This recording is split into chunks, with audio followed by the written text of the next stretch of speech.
What's up, y'all? I'm Reed the Fishmonger, and today we're gonna fillet up triggerfish.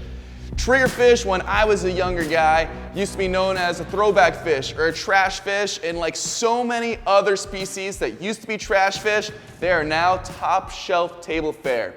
These guys are munching on clams, oysters, and other delicious shellfish, so why wouldn't they taste great? They've got a sweet, mild flavor, almost like a mild shellfish flavor. These fish are phenomenal. Eat more triggerfish. If you've ever caught a triggerfish before, you know the outside of these guys is full of what I call fish boogers. So we're gonna get those fish boogers hosed off real quick. It's got a unique smell. The reason why these guys are called triggerfish, they've got this top dorsal spine right here that no matter how hard you push down, it doesn't go down until you pull the trigger. That's a pretty crazy locking mechanism they've got, and what they use this spike for is wedging themselves underneath reefs, and the spike goes up, locks them in, so that way as the current is ripping, they're just chilling right there. That's how the triggerfish rest. All right, you guys, the common misconception about triggerfish is they're hard to fillet. You guys, not true at all. Their skin is super tough, but they're also extraordinarily easy to clean, and I'm gonna show you how to do it. So, I'm sure you've heard the tips and tricks that people have given over the years of finding the soft spot here, or soft spot here, that you wanna start to puncture your knife. I'm gonna say, throw all that away. Here's what I think you should do. It's what I do, and I fillet triggerfish pretty quickly doing it this way. You're gonna find where the head bone in the meat line is, and you're gonna puncture right there behind the head, where the skin is tough as crap, far away from all the soft spots. The reason why you wanna be far away from all the soft spots is because when you make that puncture, you're gonna use that skin as leverage to make an opening, which you won't be able to do on the soft spots, because at the soft spots, it's just gonna wobble around. Let me show you. So we're gonna find that line, puncture right there, and you're gonna stick your knife down and pull. That just gave you a great opening, and it is like wildly easy to do, you guys. Now, stick the tip of your knife in that opening. The reason why we're not down here is because it's super hard and you're not gonna be able to cut through it. So we're gonna start right here, and look how easy that line was. Now, we can fillet like any other fish, resting our knife on the skeleton, pulling towards the head. Go over the ribs, top of the spine, hit the second side so we don't lose any of that meat. What a lot of us do is we try to go like this, not gonna work.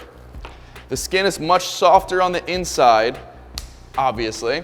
So we're gonna take our knife and we're gonna push from the inside out, and it's gonna break super easily.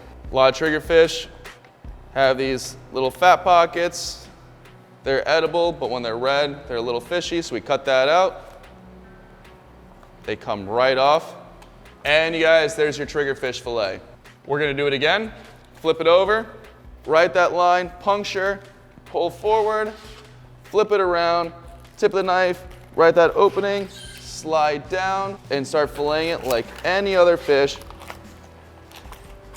Push from the inside out, and that's how you fillet a triggerfish. Shave that off. Life is good, you guys. All right, you guys, now I'm gonna teach you how to remove the throats of your triggerfish. You do not want to throw away your carcasses after you fillet them, because if you've never had triggerfish throats, you're really missing out on a delicacy.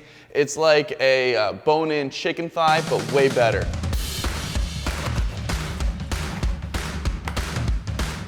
Find that cheekbone, collarbone, soft spot in the middle. That soft spot in the middle is where your serrated knife is going to go through. And then you're just going to saw out, flip your knife around, saw it down. And then once you've got it like that, take both pieces and pull from the opposite directions, and it will come right out just like that. And there's your triggerfish throats. Now it's time to get it all trimmed up for you. You're gonna take your serrated blade, go down the middle a little bit so that way you can open them up nicely like that. They've got this hard bone right here in the middle. You're gonna wanna get that out. You can use your serrated knife to take it out. Once you're there, they're usually pretty easy to just rip out. Pretty cool, like giant, super strong, thick bone.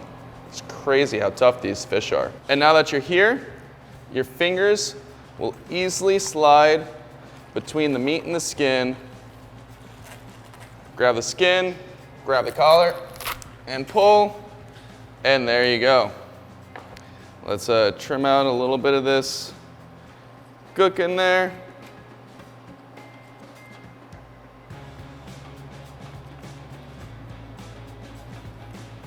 Look at that. Killer stuff right there. I personally use kitchen shears. If I'm gonna cut fins off, they come right off super easily, and look at that. It looks like a chicken thigh, you guys. I'm gonna show you one last thing, and that is a saltwater brine. And that way, when we rinse off our throats, our fish isn't gonna absorb any of the water. Saltwater fish absorbs fresh water. You never want fresh water to touch any of your fish. So if you're cleaning things and it makes a bloody mess, do not hose off your fish. It's going to ruin the quality and texture of your fish. Instead, you're gonna make a saltwater slushy. This is how you do it. Cheap old iodized salt and lots of it. The consistency you're going for is when you're adding water, you want the majority of the salt to absorb, but still have a little bit floating around. If all of it fully absorbs, then you did not have enough salt. If a bunch of it is floating around, you did not have enough water. Now when I'm making my slushies, I like them super cold. I do not want my fish absorbing any of that water at all. So you're looking at about a 1-to-1 ratio of water to ice. I go a little above that because when you first put something that's a fine ice like this into the water, a good amount of it's going to dissolve immediately. So then after 30 seconds, I'm still at a 1-to-1 ratio. And there we go. We're gonna take these, throw them in here, and the whole purpose of this is just to rinse off any of the blood, slime, debris without the wings, collars, throats absorbing any of the water itself. If your fillets got bloody, you can even wash off your fillets in here. You don't want them to sit in there, you just want to use them to rinse off and pull out. This is not like brining to smoke. These are not soaking in here. They're getting rinsed off and pulled out. Because even if you have a perfect brine, if they sit in there long enough, it's still gonna compromise your fish. But a quick rinse works out great. And you guys, look at these beautiful, beautiful, delicious triggerfish throats. They are absolutely phenomenal meat. You guys, thank you so much for watching. Hope you all have a killer day. See you next time.